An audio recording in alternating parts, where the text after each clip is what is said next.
రెండు తెలుగు రాష్ట్రాలలో రేపు ఎలక్షన్స్ అయితే జరగనున్నాయి. ఇక ఓటు పర్సెంటేజ్ వరకు వచ్చినట్టు ఏది ఉంటే కొన్ని ప్రాంతాలలో 25-30% నమోదు అవుతున్నటువంటి సందర్భాలు కూడా మనం చూస్తూ ఉన్నాం.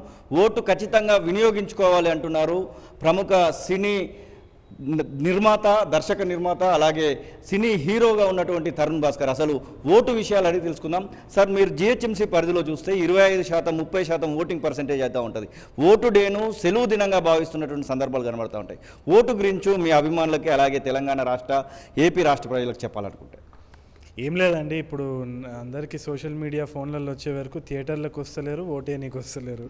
సో సినిమాలు మారవు, గవర్నమెంట్లు మారవు. సో దయచేసి కదలండి. ఏం జరుగుతుంది అని ఫోన్లో చూడకండి, మార్చండి. మీరు మీ ఫోన్లో కనిపించేటట్టు చేసుకోండి. So be active, come out there and live a very very active life. థియేటర్కి రండి, దయచేసి ఓటు కూడా వేయండి.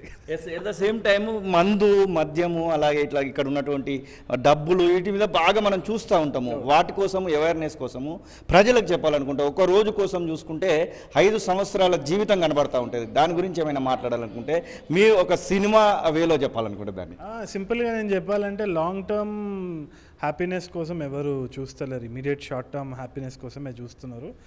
ఏదైనా కానీ మనకి ఇప్పుడు ఆకలేసి ఇది తిందాం అనుకున్నామంటే లావ్ ఎక్కుతామో, హెల్త్కి మంచిది కాదు. కానీ కొంచెము లాంగ్ టర్మ్ బెనిఫిట్స్కి చూసుకుంటేనే మనకి ఏ రోజు కూడా మంచి జరిగేటట్టు మనం డైలీ లైఫ్లో చూసుకోవచ్చు. సో షార్ట్ టర్మ్ బెనిఫిట్స్ అనేది ఆల్వేస్ అన్హెల్దీయే.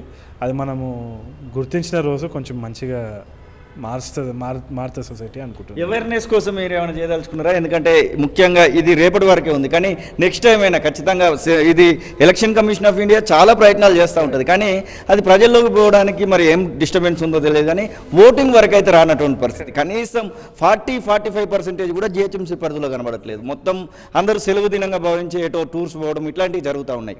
అలాంటి వారి కోసం ఏమైనా షార్ట్ ఫిలిం లెక్క, లేకపోతే ఏదైనా ఆలోచనలు ఏమైనా చేస్తే బాగుంటుందేమో కదా? లేదు, తప్పకుండా ప్రతి ఒక్క ఫిల్మ్లో కూడా మనము రెస్పాన్సిబిలిటీ బేర్ చేయాలి. ఎందుకు అంటే మనము జెన్యూన్ టాపిక్స్ మాట్లాడినప్పుడే అది రిలేటబిలిటీ కూడా ఉంటుంది. ఎంటర్టైన్మెంట్తో కూడిన రిలేటబిలిటీ ఏదైతే ఉన్నదో అది చాలా దూరం వెళ్తుంది అనేసి నేను గట్టిగా నమ్ముతూ ఉంటాను ఇప్పుడు. సో తప్పకుండా ఈ ఇష్యూ ఏదైతే ఉందో, నేను ఎప్పటి నుంచో చూస్తున్న డిక్లైన్ అనేది అవుతుంది. ఇప్పుడు అలార్మింగ్ రేట్లో మనకి ఓటర్స్ ఏదైతే యాక్టివిటీ ఉన్నదో చాలా డిక్లైన్లో ఉంది. సో దీనికి జరిగే నష్టం ఏంది, పర్సనల్గా మనకు ఎట్లా ఎఫెక్ట్ అవుతుంది అన్నది కూడా ఒక అండర్ కరెంట్లో స్టోరీస్ అనేది సినిమా ఇండస్ట్రీలో రావాలి, వస్తుంది. నేను ప్రయత్నిస్తా. అట్లాంటి సినిమాలు వచ్చినాయి కూడా అవేర్నెస్ గురించి, చాలా పెద్ద ఇండస్ట్రీ హిట్లు కూడా అయినాయి.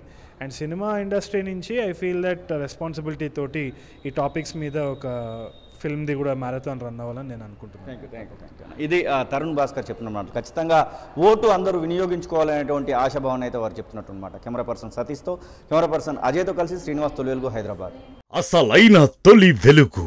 ఫాలో వాట్సాప్ @తొలి వెలుగు official.